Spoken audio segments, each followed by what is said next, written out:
O Big Brother começou dando tapa na nossa cara pra gente olhar para as mazelas que são nossas. Achei horrível o que ela fez, mas, cara, ela é humana. Quantas coisas horríveis eu não fiz? A gente vê um perfil e você já acha, essa pessoa é bacana. São tantos filtros. Hoje ninguém é o que parece ser mais. Olá, seguidores! Começa agora mais um Tá na Rede Celebs, o podcast do Jornal O Dia que te deixa por dentro de tudo que está acontecendo no mundo dos famosos. E hoje temos um episódio especial. Refletindo a 21ª edição do Big Brother Brasil, às vésperas da grande final, recebemos Murilo Ribeiro, jornalista e criador do canal Fala Muca, que comentou ativamente essa edição. E também conversamos com Leca Begliomini, ex-participante do reality que em breve voltará a ser exibido na TV. Olá, Murilo e Leca, sejam bem-vindos a essa edição do Tá na Rede Celebs, tudo bem? Tudo bem, prazer estar aqui com vocês. Obrigado pelo convite, estou muito feliz de estar aqui também. Bom, então eu vou começar com você, Murilo. Em várias outras edições, o Big Brother já foi palco de discussões de pautas identitárias, importantes, inclusive, como racismo, homofobia, xenofobia. Eu queria saber até que ponto essas questões foram tratadas com profundidade ou pelo fato de ser um programa de entretenimento, se seria uma pretensão da nossa parte esperar esse tipo de coisa. Eu não acho que seja uma pretensão esperar, não. Eu acho que o Big Brother, inclusive, isso retrata um amadurecimento do programa, do formato, da equipe, né? São questões muito fortes e muito candentes na nossa sociedade e não dá para você passar por elas ao largo, assim, fingindo que elas não aconteceram. Nessa edição, especificamente, eu notei um grande amadurecimento no debate sobre a questão do racismo, né, no discurso do programa se posicionando contra o que é de fato intolerável. A gente não pode mais, nessa altura do campeonato, achar razoável que alguém seja discriminado pela cor da pele, pela textura do cabelo, enfim, né, a gente não pode compactuar com preconceito de nenhum tipo. E acho que o programa acertou muito nessa abordagem especificamente, embora no primeiro momento a gente tenha percebido que a Globo ficou meio sem saber como lidar com essa situação, demorou algum tempinho para poder abordá-la, mas quando fez de uma maneira muito acertada, muito contundente. O discurso do Thiago Leifert naquela situação envolvendo o João e o Rodolfo foi emblemático, eu acho, histórico, uma marca na história da nossa televisão, da forma como o entretenimento lida com essas questões. Agora, por exemplo, nessa mesma edição, eu acho que passou batido aí uma discussão importante sobre a LGBTfobia, sobre a bifobia, aquele episódio envolvendo o beijo do Lucas e do Gil, que foi tão questionado dentro da casa, não suscitou, infelizmente, nenhuma discussão aqui, embora nas redes sociais as pessoas estivessem falando disso. Por parte do programa, não houve nenhuma ponderação, né? Então o programa não explicou por que tantos participantes estavam questionando um beijo entre dois homens e olhavam, e sempre olharam para o beijo entre os casais heterossexuais com naturalidade. Eu acho que nesse ponto talvez pudesse ter avançado um pouco mais a discussão. Aproveitando aí esse gancho, eu queria falar com você um pouco sobre a Lumena, porque quando ela entrou, era um personagem que trazia grandes expectativas por ser uma mulher preta, lésbica, que tinha um histórico na militância, mas na prática acabou que isso não foi o que aconteceu. Você acha que nesse caso, de quem foi o erro? Foi do público, que esperava demais dela, que ela fosse uma pessoa icônica, quando na verdade ela é apenas um ser humano? Ou se ela mesma acabou ali se perdendo nos personagens, se perdeu ali dentro das bandeiras que ela defendia? Eu acho que as duas coisas. A Lumena, eu cobri o Big Brother, né, no meu canal, no YouTube, e a Lumena, na live que eu fiz apresentando os participantes, eu apostei a Lumena como um grande perfil, um perfil favoritíssimo, como você disse aí, por tudo que você acabou de dizer. Ou seja, isso revelou também que a gente já encaixota muito as pessoas. A gente vê um perfil e você já acha, essa pessoa é bacana, né? Não que ela não seja, mas a gente faz um pré-julgamento que é muito leviano. Né? A gente já rotula e diz assim, não, vai ser bacana, vou embarcar por aqui. E são pessoas. E aí tem a ver com a segunda parte da tua pergunta. Todos nós somos humanos e todos nós somos passíveis de errar, e foi o que aconteceu. A Lumena chegou dentro do reality, ela vivendo uma experiência completamente diferente, ela era pipoca, ela nunca teve experiência com fama, nem com rede social, ela não era muito familiarizada nem com esse universo. Chega lá, ela encontra um ícone como a Carol, uma referência para milhares de mulheres pretas no país. Então, essa proximidade acabou fazendo, eu interpreto daqui, né, que acabou fazendo com que ela perdesse um pouco, por conta de toda essa admiração, a criticidade. Então, ela aderiu muito a Carol, ficou muito próxima ali, e se perdeu por conta daquela situação do jogo. A gente não pode considerar, a Leca está aqui, pode falar disso muito melhor do que eu, claro, que viveu a experiência. Um ambiente de pressão, um ambiente em que você está competindo, você está com pessoas desconhecidas, você ouve, vê coisas e vive coisas que te desagradam o tempo todo. Então, acho que ela acabou se embananando toda aí nesse rolê. Mas acho, sim, que o público também pode ter como aprendizado isso. Assim, a gente define muito rapidamente quem são os favoritos, achando só com base em uma característica ou outra, ou num combo de características, como você citou em relação à Lumena, e a gente... Com essa temporada, a gente aprende que precisa de um pouquinho mais de camadas para poder ler direitinho os participantes e entender quem é quem de fato. Você citou aí, Murilo, a Leca, e eu vou aproveitar, Leca, e perguntar para você, que você participou da primeira edição, né?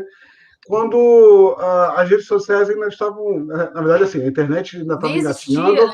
Nem existia rede, nem o Orkut, a internet não tinha participação ativa no programa, nem mesmo na votação. A partir da semana que vem, o Viva passa a reprisar a edição que você participou.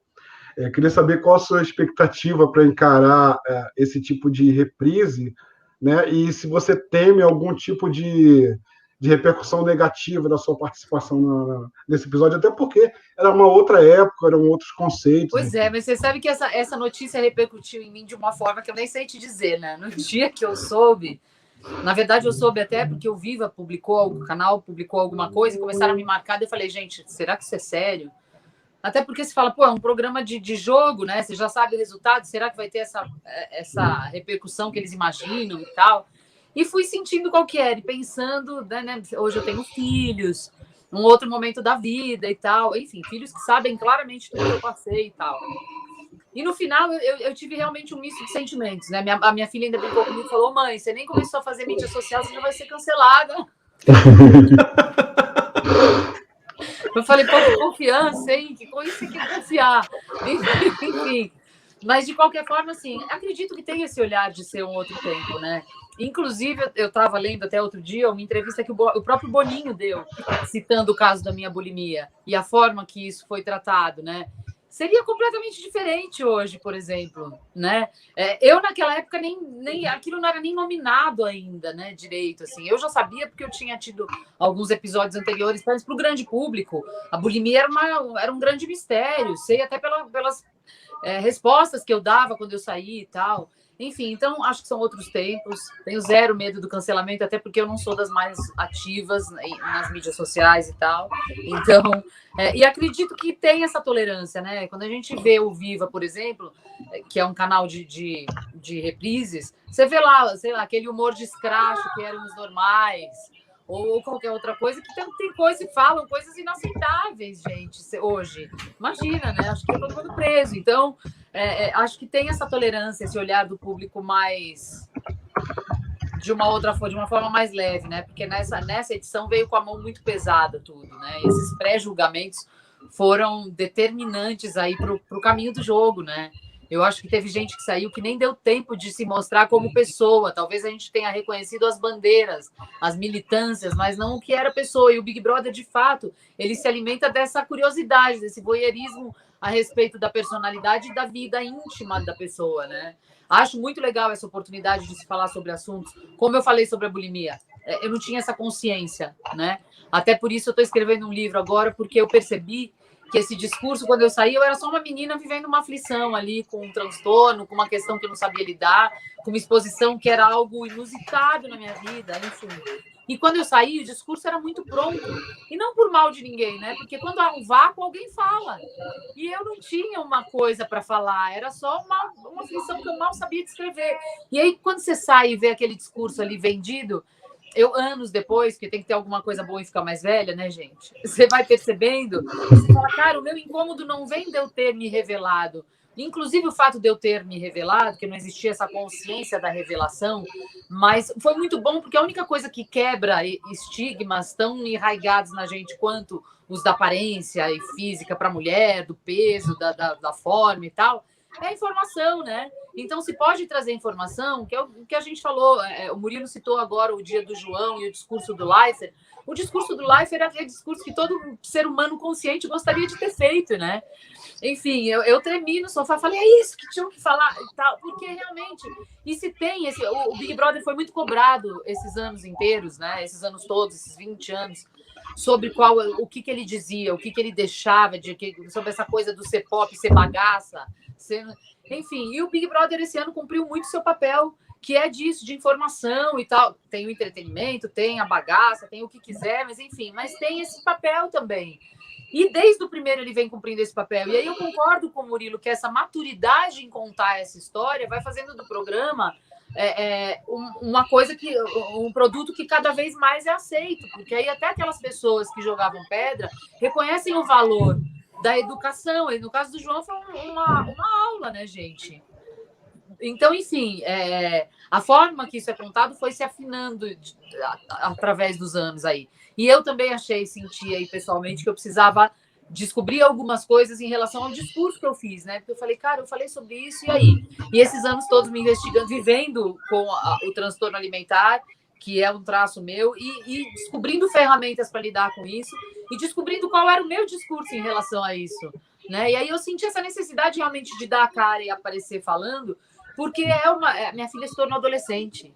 E eu vejo que é um mal que, de várias formas, vai minando a autoconfiança, a autoestima da mulher e colocando ela num lugar que quem gosta de comunicar, e aí, no caso, eu sou uma pessoa que sempre foi da comunicação, sente a necessidade de falar, né? E eu, de fato, com a história da pandemia, eu fiz um mergulho muito profundo em todas essas histórias, no desejo da magreza e tal. E aí você vai descobrindo coisas que você fala, cara, eu preciso dividir, preciso contar para todo mundo e tal. Uma pena que naquela época não existia essa clareza disso tudo, né? Tanto do que era o distúrbio, quanto até desse mecanismo do programa mesmo, de ir se conhecendo melhor e se experimentando. Isso vai acontecendo com o tempo mesmo, a maturidade. Veio do meu discurso, veio no programa e assim vai acontecendo. Certo, Leca. Murilo, eu queria aproveitar esse gancho aí do cancelamento para falar sobre a principal vilã que foi colocada nessa edição do BBB, que é a Carol Conká, porque ela entrou também com um favoritismo bem alto. Ela, como artista, é uma artista grande, era uma artista muito carismática, mas poucos dias depois do programa ter começado, ela já estava sendo considerada a vilã histórica, a vilã das vilões.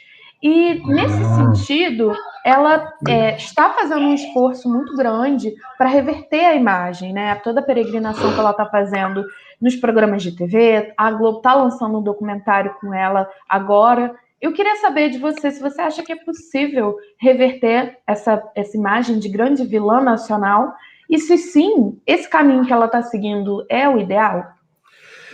Olha, Marina, eu acho que esse episódio da Carol, ele também é muito revelador, né, de muitas questões da sociedade brasileira.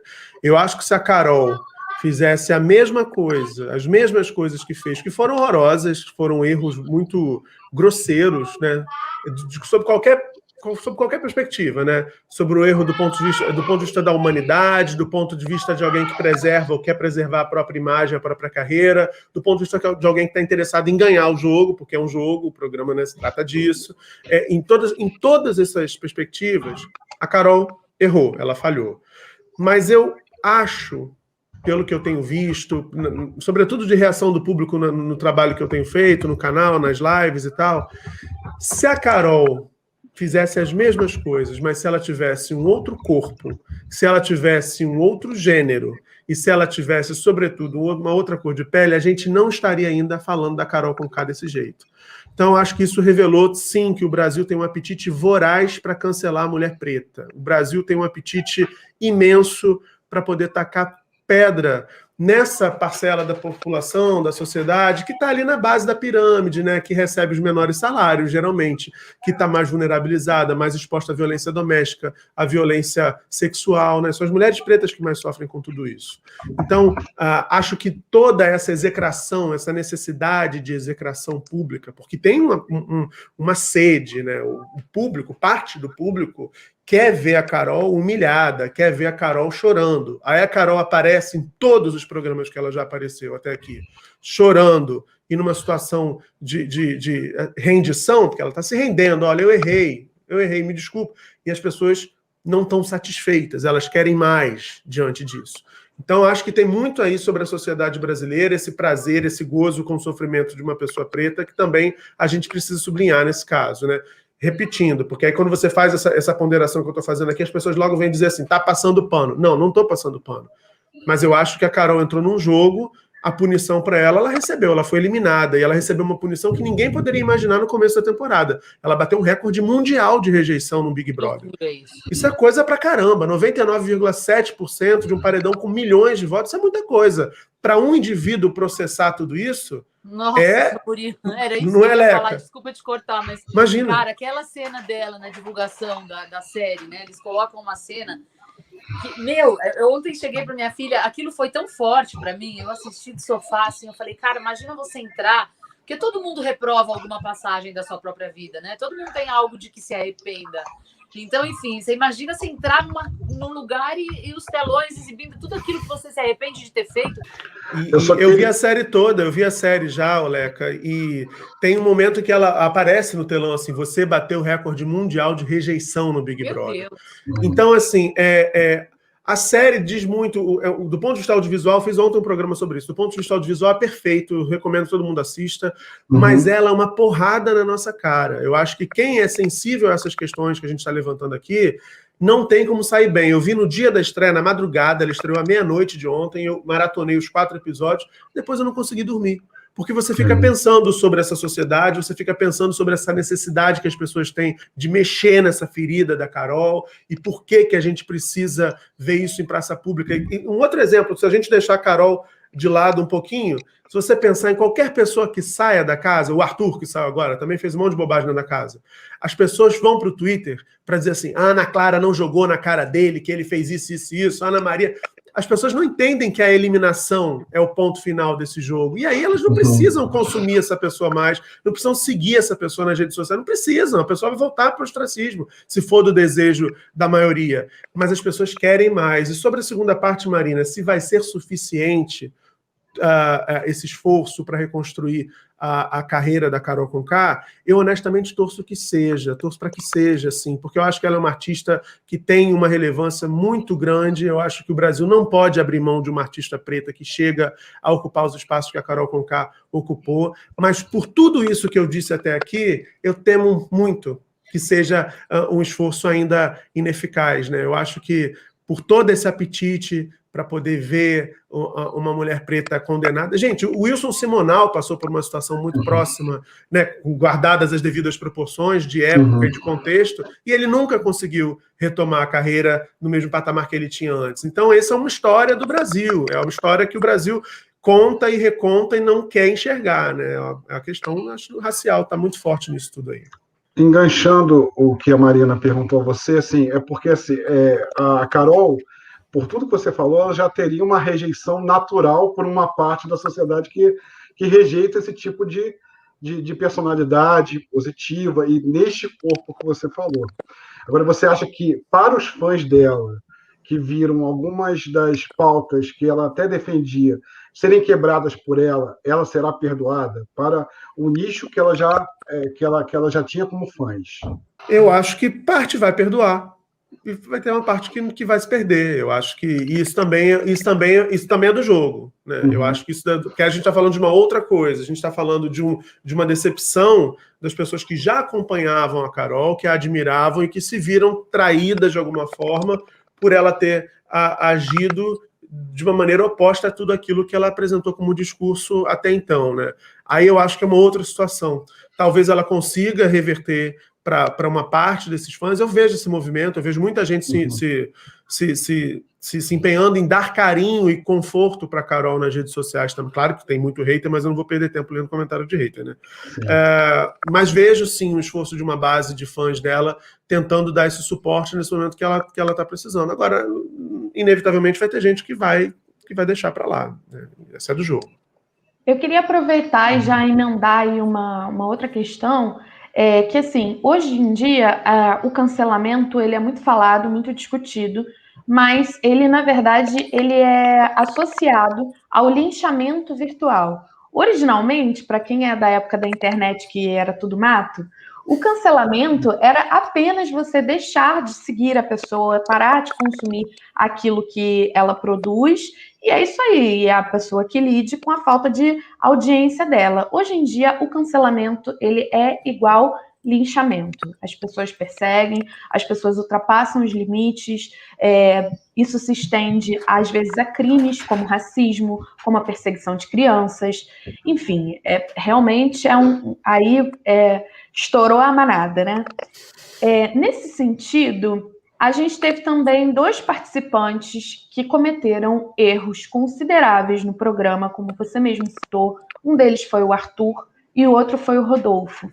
E esses participantes não tiveram do público a mesma resposta que uma parte de outros participantes teve, quebrando recorde de rejeição, e às vezes participantes que até nem cometeram erros tão graves, e aí eles foram praticamente, entre aspas, escorraçados pelo público.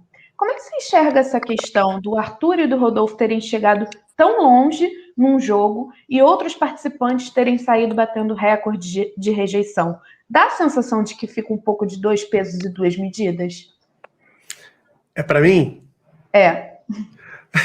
Dá sim. Eu acho que a sociedade brasileira, ela passa muito pano para o homem branco heterossexual, gente, cis. Não dá para a gente não falar disso. Você vê que o cara é um burro velho, e aí as pessoas falam assim, um menino de 35 anos, é um menino, né? Um menino. Um garoto. É um garoto, né? E quando amadurece o garoto, né? Quem faz o garoto amadurecer?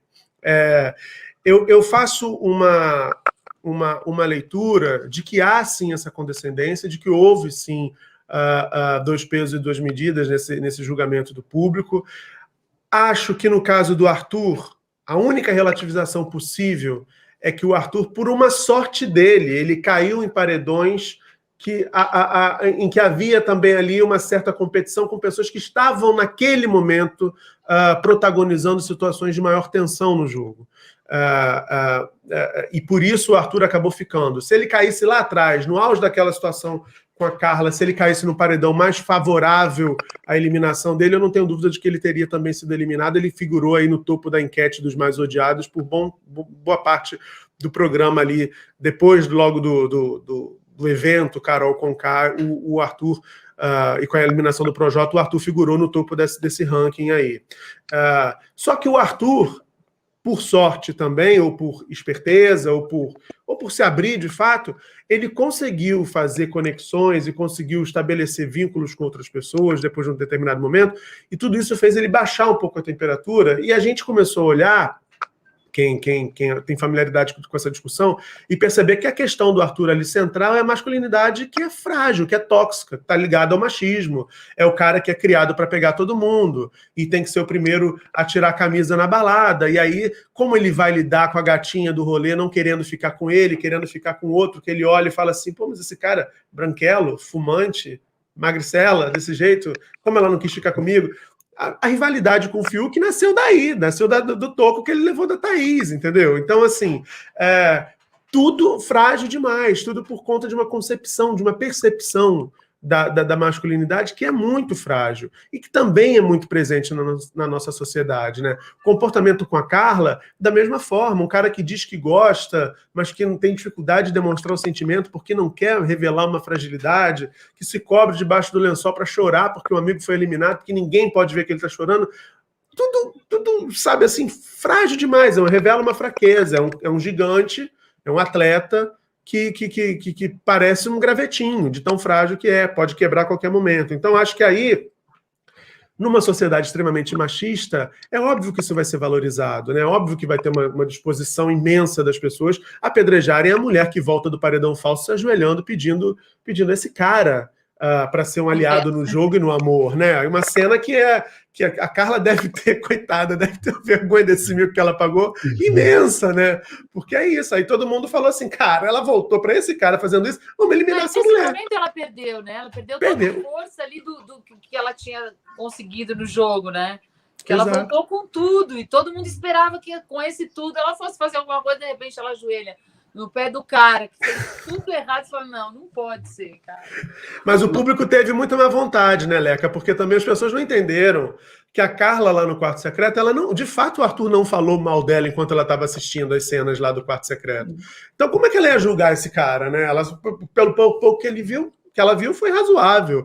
E coisas piores, inclusive, do que ela pôde assistir, ele tinha feito diretamente com ela, né? Ela desmaiou, ele não socorreu. Entende?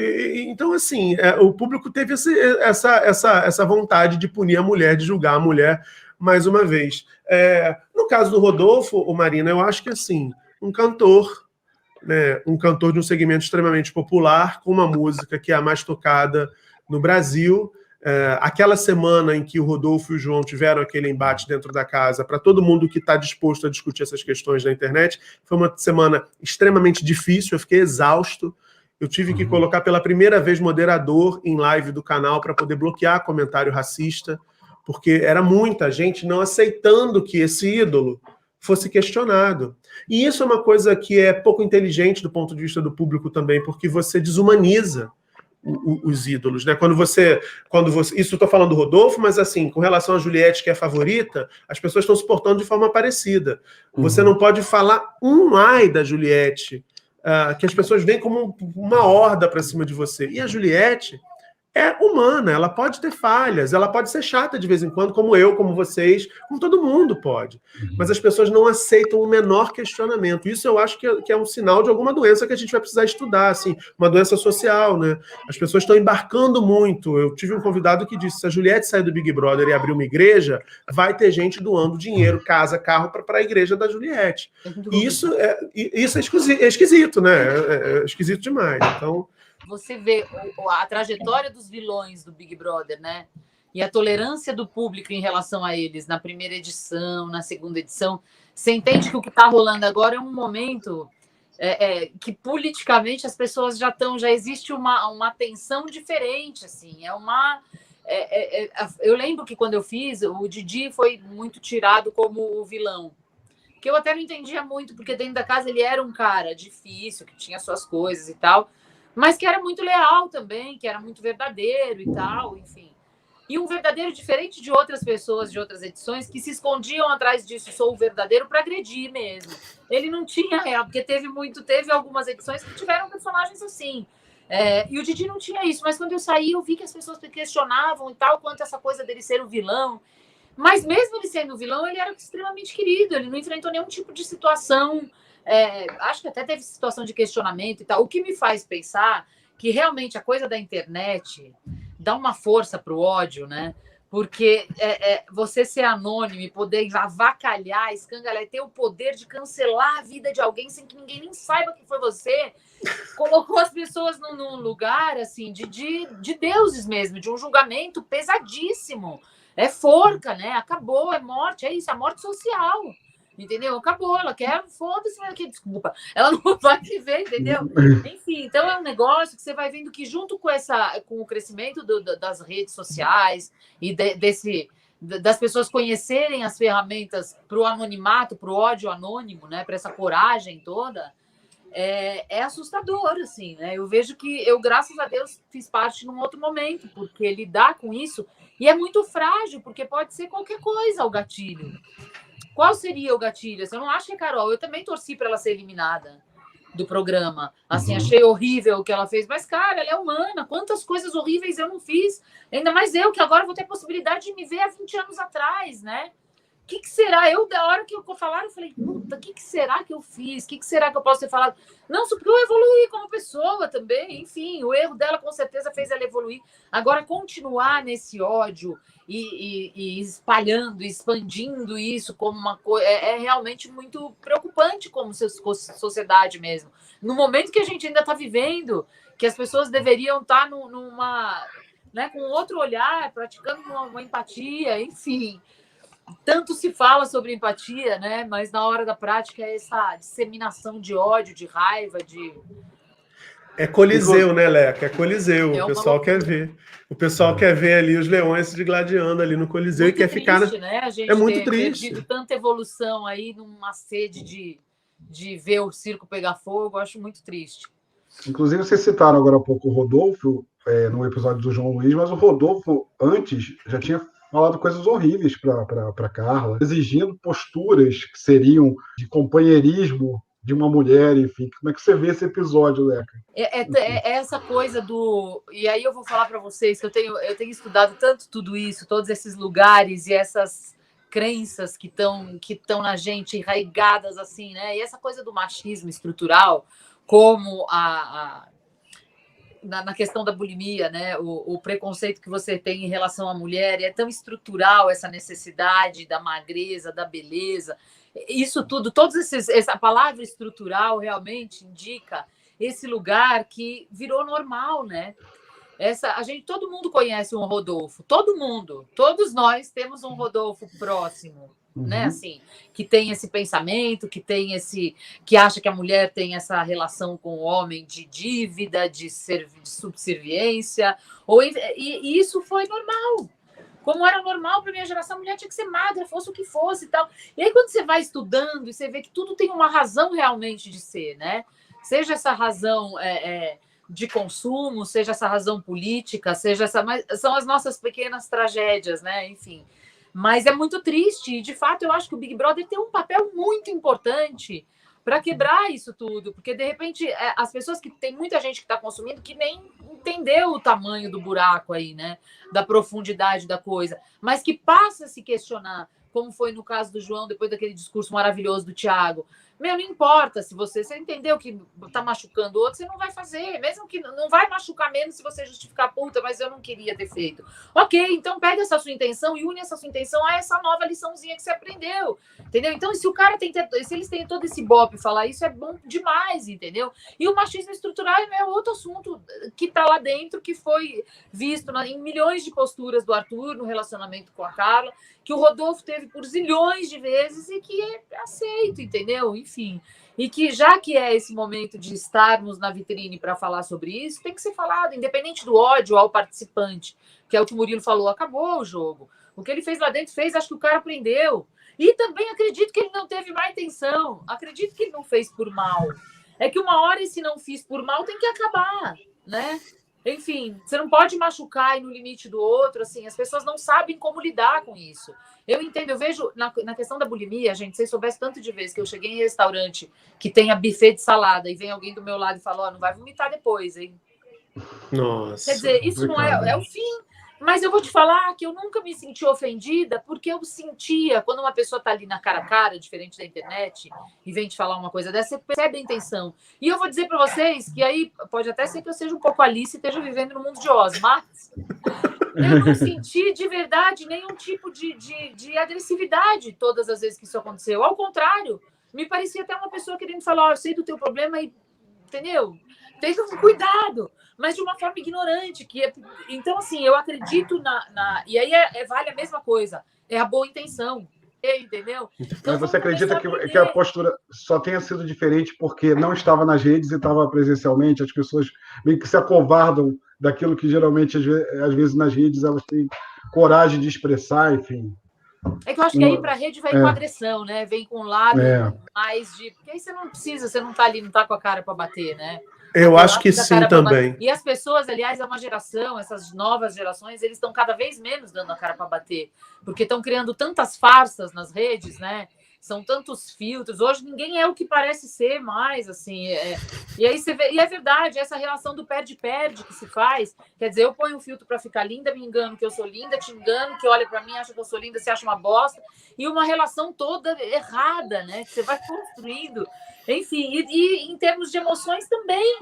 É a raiva, minha raiva é mais poderosa, porque minha raiva destrói na internet, ninguém vai saber que sou eu, enfim. Então, é muito delicado esse lugar todo, né? Eu concordo que as pessoas ficam muito mais corajosas para ter nas redes comportamentos que elas não teriam na vida real, né, no mundo analógico. Isso é até um debate muito amplo, porque nas redes sociais, os algoritmos, o ódio engaja muito.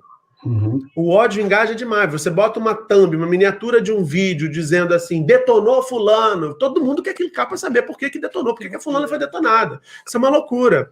E aí, as pessoas entram nessa. Então, eu acho que tem uma responsabilidade, uma maturidade também, como a gente falou da maturidade do Big Brother, eu acho que as redes, né, as empresas, precisam amadurecer, porque esse ódio todo definitivamente não está fazando bem para a humanidade, nem para a sociedade brasileira, para a humanidade não está fazendo bem. As pessoas estão viciadas em odiar, né, dá essa adrenalina. Você olha para a tua vida, tá uma merda, né? Mas aí você quer apontar para outra ali que está fazendo uma coisa errada, entendeu? Vamos detonar aquela pessoa ali que eu vou esquecer do meu problema. E também tem uma responsabilidade que eu vejo de comunicadores. Viu, gente? Eu acho que tem muito, nesse momento, no Big Brother, uma explosão de canais do YouTube falando de reality, falando de entretenimento. Acho isso maravilhoso, quanto mais oferta, melhor. Mas eu vejo muitos canais investindo exatamente nessa área. Nessa coisa do ódio, do hate, aquela comunicação totalmente violenta, gritada, e muita indignação, sempre assim. E isso vai inspirando o que há de pior do público também. Eu vejo Murilo, isso no meu... também, desculpa te cortar, mas é que eu acho que isso daí é tão importante, porque a gente vê, e é uma coisa que eu vivi, né? Essa criação de ídolos imediatos, um cara para ser ídolo, ele precisa entender qual é a responsabilidade que ele tem naquilo que ele fala. Entende? Assim, quando você... Né, é uma coisa que eu vivi, assim, eu olho para trás e eu falo, cara, eu tive voz naquele momento, mas eu, de fato, não tinha o que falar. Eu não era ainda, não tinha cabeça, né? Enfim, existe um caminho evolutivo, que aí não tem a ver com a idade, tem a ver com o momento, com a vida. Enfim, eu naquele momento não tinha, graças a Deus, que não me deram mais microfone, que eu teria falado um monte de merda. Porque não era o que eu não estava pronta para isso. E a gente está vivendo uma sociedade onde os ídolos não estão entendendo a responsabilidade que eles têm. Exato. Entendeu? Eles se formam por uma concessão pública. Então, sei lá, a concessão pública diz que cair com a bunda para cima é engraçado. O cara caiu com a bunda para cima, tem trilhões de seguidores e ele não tem a menor ideia do que dizer. Aí ele ganha uma puta de uma voz e ecoa, só bobagem. E a gente vai consumindo aquilo, né? Que nem o Flipper esperando a sardinha e jogando isso para o mundo. Uma coisa doente que está fazendo a sociedade e o mundo inteiro ficar cada vez mais doente. A humanidade como um todo, né? Eu não sei se essa relação tem a ver, talvez eu esteja exagerando, mas existe esse lugar de a pessoa que está falando e que tem uma voz, ela tem que ter responsabilidade sobre o que ela diz. Totalmente. Ontem teve um assunto que me fala diretamente, né? Que foi a história da menina que falou da dieta, do jejum e tá. Cara, eu tenho transtorno alimentar, como é que você pode? Aí não é uma coisa nada pessoal, porque eu nem conheço a menina. Mas, enfim, como que você pode divulgar, né, que é uma coisa que... E vou te falar, uma coisa que ferrou com toda uma geração. A minha geração inteira consumiu a magreza tanto como a única e absoluta forma de felicidade. E a minha vida, e eu tô te falando de um testemunho pessoal, eu prejudiquei muito a minha vida. Porque eu deixei de fazer coisas profissionais, pessoais, que eu queria ter feito, porque eu me impus um limite que simplesmente eu comprei. E aí não estou me vitimizando, não estou nesse lugar de vitimização, mas é uma coisa que foi, né, como o machismo do que a gente falou, que você foi recebendo desde pequenininho, entendeu? Então, quando chega uma hora, você simplesmente não quer desencaixar, principalmente num determinado momento, quando você passa por adolescência e tudo. Mas, enfim, a gente está consumindo um monte de coisa e tem que ser mais responsável daquilo que a gente joga no mundo, né? O mundo está aí fora, gritando suas necessidades com o corona, com tudo que a gente está vivendo. Não dá para falar uma coisa na internet, mandar uma pessoa. Pensa que uma adolescente como a minha filha, que tem 14 anos, vão consumir isso e falar, caraca, se eu jejuar 14 dias vai ser incrível. Meu, é uma loucura isso. É uma loucura. Acho que é uma falta de sensibilidade, uma falta de responsabilidade, exatamente isso. E vai fomentando... Com a vida alheia, né? Com a vida alheia, com tudo, né? E a internet, você falou assim, uma concessão pública, né? Nem precisa mais ter a concessão, porque agora com a internet, qualquer um com telefone, o que é maravilhoso, por um lado, porque isso também amplifica, eu acho que também isso é um ponto, né? Esse debate que a gente todo teve aqui na primeira parte, sobre a questão étnico-racial, sobre a questão da LGBTfobia, talvez lá atrás certas coisas não tenham aparecido no Big Brother porque a gente não tinha tanta gente do lado de fora com voz para falar e cobrar que o programa se posicionasse. Dessa vez a gente tem, agora a gente tem, felizmente, isso é um ponto a ser celebrado.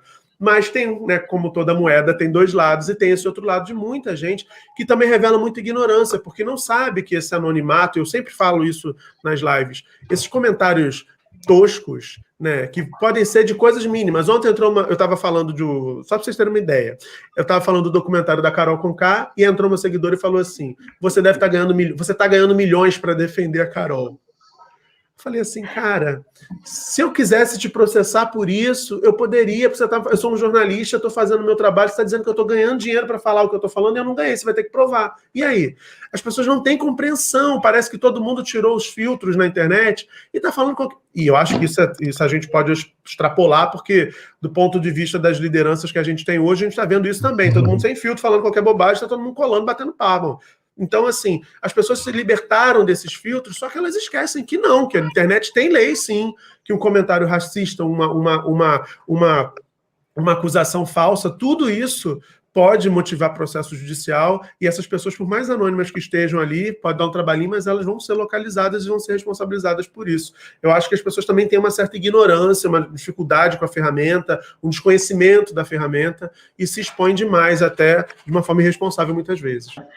Leca, em nome do Jornal Dia, a gente agradece a sua participação. Muito obrigada por sempre nos atender e muito obrigada por ter participado aqui desse bate-papo. Até a próxima. Obrigada, Marina, Murilo, Marcos. Foi uma delícia. Eu ficaria falando mais horas aqui, ó. Murilo, a gente pode aí, talvez cravar que o Gilberto e a Juliette são os grandes personagens dessa edição, talvez. É difícil você imaginar essa edição 2021 sem esses dois personagens. Agora, até que ponto a gente vai tê-los nas nossas vidas, se quisermos, sem se contaminar com as torcidas? Porque uma coisa são os personagens que nós aprendemos a gostar nesses últimos meses. Mas como lidar com essas torcidas fanáticas? Tem gente que, depois de um mês, começou a tatuar a imagem da Juliette no próprio corpo. Eu acho que esse é um fenômeno também a ser estudado. Eu acho que a gente está no segundo ano em pandemia, né? É o segundo Big Brother que a gente assiste no meio dessa pandemia horrorosa. Uma carência enorme de entretenimento na TV aberta. Se a gente pensar que o país, a pobreza está crescendo, está avançando sobre o Brasil, eu imagino que muita gente que tinha outras formas de se entreter talvez tenha deixado de ter. Então o Big Brother acabou virando, sim, uma única janela para o entretenimento inédito na televisão brasileira em horário nobre, TV aberta, linear e tal. Então, eu acho que isso também potencializa um pouco essa sensação tão visceral que as pessoas têm de demonstrar essa paixão. Eu respeito muito os fãs, viu? Eu respeito os fãs, eu acho que admiração, você gostar de alguém, você torcer por alguém, você se identificar com alguém, tudo certo. Acho que tem uma radicalização, mas ela está em diversos estratos da nossa sociedade, em diversas áreas da sociedade, né? A gente viu essa radicalização no discurso político, a gente viu essa radicalização nas redes sociais, a gente vê essa radicalização na torcida de reality show também. Eu acho que tem muito exagero, como eu disse aqui rapidinho, eu acho que tem uma pressão enorme colocada, e eu acho, sobretudo, que essa pressão ela incide de maneira mais intensa sobre a Juliette. A Juliette, que aparece como favorita já há muitas semanas, ela é muito provável que vença o Big Brother de fato, ela vai sair da casa precisando de um apoio, de um suporte psicológico, na minha leitura, tão grande quanto a da Carol Conká. Porque não é mole você entrar ali anônimo com 1.500 seguidores e sair com quase 30 milhões, com uma fila de anunciantes querendo você, com muita gente que naturalmente sempre acontece, vai querer se aproveitar da tua fama, do teu dinheiro, da tua imagem, com fãs querendo atenção, porque vão querer, e pessoas que também vão estar de olho a qualquer eventual deslize da Juliette, que pode acontecer porque ela é humana, por aquilo que a gente já falou aqui. Então, eu acho que isso é um perigo. Nesse ponto, a torcida ela vira meio que uma torcida tão tão fanática assim, ela vira meio que uma ameaça, né? Eu vejo as torcidas brigando com uma profunda tristeza. Primeiro porque eu acho que, tenho certeza disso, né? O Big Brother é feito para alguns objetivos, né? Já falei isso no canal. É feito para a Globo ganhar dinheiro, é feito para anunciante vender produto, é feito para um participante ser premiado, e é feito para a gente se divertir.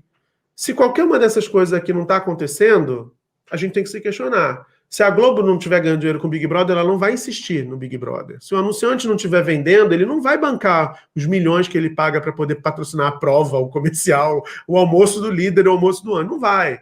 Agora, por que a gente, se não está se divertindo, está arrumando treta na internet por causa de torcida, a gente também deveria se questionar. A gente deveria se questionar porque aí tem alguma coisa errada na nossa relação com esse produto. O Gil e a Juliette, a despeito de todas as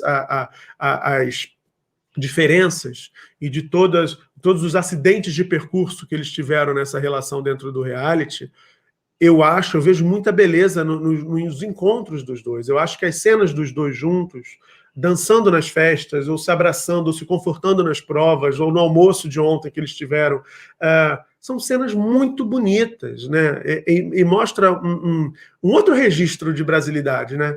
Que é um Brasil amoroso, um Brasil muito engraçado, eles são carismáticos demais, eles são divertidos. Eu ficaria horas vendo o Gil e a Juliette conversando, falando bobagem, porque eles são pessoas muito divertidas, né? São os dois extremamente conscientes, do ponto de vista político, né, muito conscientes da importância da mensagem. Você nota nos dois uma preocupação, quando eles ficaram sabendo da vacina, por exemplo, você notou nos dois uma preocupação em dizer coisas, assim, o Gil defendendo os pesquisadores, né, é uma categoria extremamente atacada no Brasil, lamentavelmente, e ele fazendo essa defesa, né, a Juliette falando dos profissionais de saúde, né, lembrando as pessoas que precisam ficar em casa. Então, assim, eles são comunicadores que agora estão, de fato, podendo comunicar e vão comunicar muito mais quando sair da casa. Então, eu não consigo entender por que se eles se perdoaram, por que o torcedor fica daqui de fora tacando pedra no outro. Eu acho isso muito triste. Eu acho que virou um drama para quem cobre o Big Brother, porque você é atacado pelas torcidas. Qualquer comentário que você faça, se você falasse, nossa, o Gil tá meio tonto nessa prova, danou-se. A torcida do Gil vem em cima, tá torcendo para a Juliette. Aí se você fala assim, nossa, a Juliette não vai parar de cantar, pronto, você torce para o Gil e tal.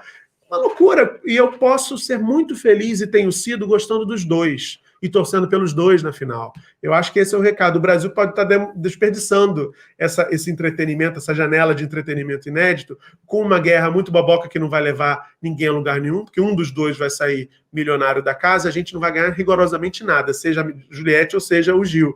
A gente poderia estar se divertindo, amando a dupla e estar fazendo uma rixa muito boboca. Pegando aí por esse sentido que você falou, você acha que eles vão ter uma certa vergonha alheia da torcida quando saírem? Porque as torcidas em vários momentos passaram do ponto e elas estão falando em nome de uma pessoa que está confinada e não está tendo acesso a isso. A gente pega até questões que foram até bem absurdas, como, por exemplo, a filha da Poca, né? A perseguição que ela uma criança crime, né? sofreu. Ali é crime. Ali é crime. Exato.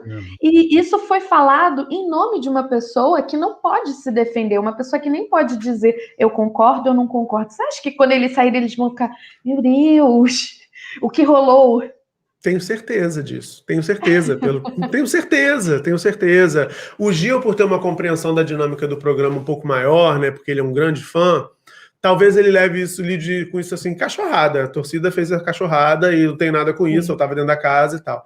A Juliette, eu acho que ela vai se assustar muito, porque ela se posicionou na casa com relação a essas temáticas, e a gente entende o que a Juliette pensa. Imagina você saber que uma torcida atacou uma criança, fazendo ofensas racistas a uma criança.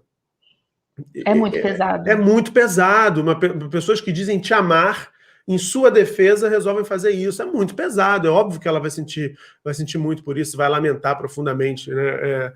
Mas é aquilo, a gente também não pode responsabilizar a Juliette pela torcida. De novo, eu acho que isso diz muito sobre a sociedade, sobre o momento que a gente está vivendo, sobre uma carência enorme, sobre um sofrimento, eu acho, emocional, que a gente também não pode desconsiderar, que eu também acho que está relacionado a muito do que a gente viu no começo desse Big Brother, aquele clima tão pesado, a gente está vendo essas pessoas também estavam confinadas, os artistas também estavam privados de poder trabalhar, cheios de restrição, né, muitos vivendo dramas, inclusive, porque tiveram, sim, perdas financeiras, tiveram que demitir suas equipes ou reduzir suas equipes. Então, assim, era uma situação também desconfortável para eles no começo do programa, e eu também atribuo, pelo menos parte do que a gente viu daquele clima tão tenso e denso no começo da temporada a essa situação, e acho que isso também se comunica com esse humor das torcidas, né? Nada explica você atacar uma criança de 5 anos, seja por que pretexto for, né?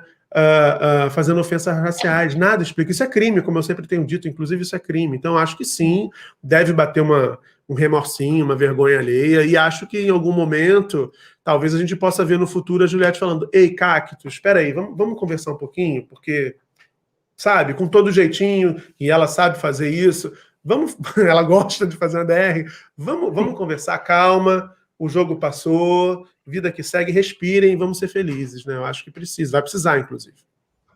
Murilo, a gente sabe que isso foi vendido como uma marca publicitária do programa logo no início, e essa 21ª edição seria o Big dos Bigs.